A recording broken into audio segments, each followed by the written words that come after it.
पन्हाळा तालुक्यातील पुनाळमध्ये आमदार नरके यांच्या फंडातून सुसज्ज तालीम बांधण्यात आली आहे। या तालमीचं उद्घाटन नुकतंच करण्यात आलं। आमदार चंद्रदीप नरके आणि सभापती रवींद्र पाटील यांच्या हस्ते गावातील ज्येष्ठ पैलवानांचा सत्कार करण्यात आला।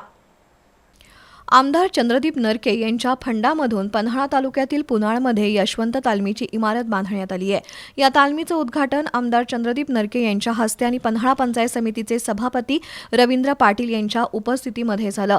आता तालमीचं काम पूर्ण झालंय, त्यामुळे येत्या 2 महिन्यात तरुणांसाठी व्यायामशाळेचं काम पूर्ण करण्यासाठी आवश्यक निधी देऊ असं आश्वासन आमदार नरके यांनी दिलं।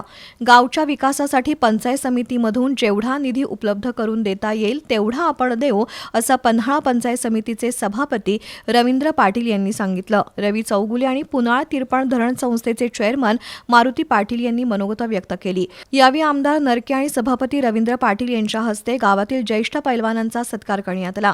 या कार्यक्रमाला तालीम मंडळाचे अध्यक्ष विशाल पाटील, उपाध्यक्ष सुशांत कारंडे यांच्यासह सर्व मंडळाचे कार्यकर्ते आणि ग्रामस्थ उपस्थित होते।